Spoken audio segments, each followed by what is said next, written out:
उस पल को कैप्चर करके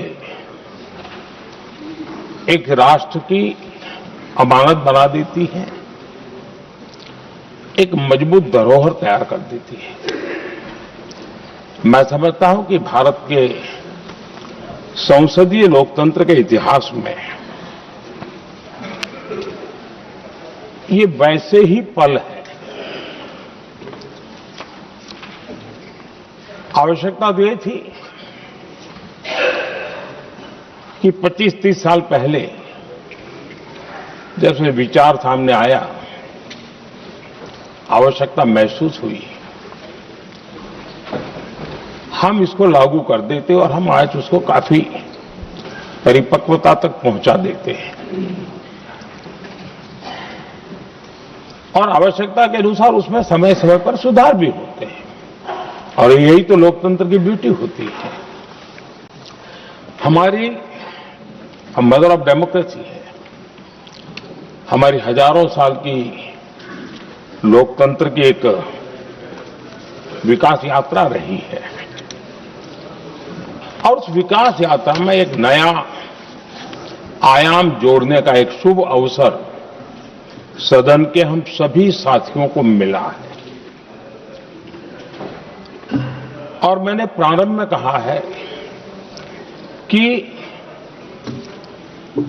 हम सब भाग्यवान हैं कि हमें ऐसे महत्वपूर्ण और देश की आधी आबादी को इस राष्ट्र निर्माण की नीति निर्धारण प्रक्रिया में हिस्सेदार बनाने का सौभाग्य मिल रहा है।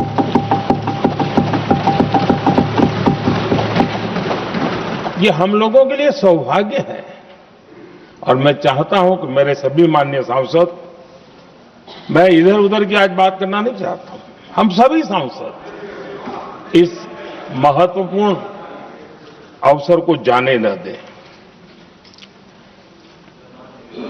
हम भारतीय सब मिल करके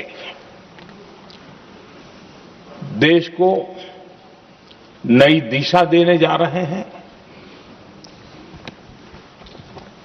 हमारी शासन व्यवस्था को संवेदनशीलता से भरने का एक सार्थक प्रयास करने के लिए जा रहे हैं। और मुझे विश्वास है कि इस मंथन से जो अमृत निकलेगा वो देश की राजनीति की भी उसके रूप स्वरूप को तो तय करने ही करने वाला है, लेकिन ये देश की दिशा और दशा भी तय करने वाला है। इतने महत्वपूर्ण मोड़ पर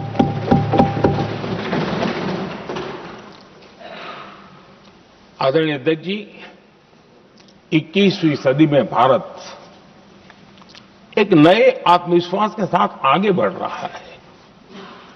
विश्व में भी आज भारत की स्वीकृति हम सब महसूस कर रहे हैं और ये हम सबके लिए गौरव का पल है। एक समय हमारे पास आया है और इस समय को हमने एक विकसित भारत के संकल्प के साथ जोड़ा है।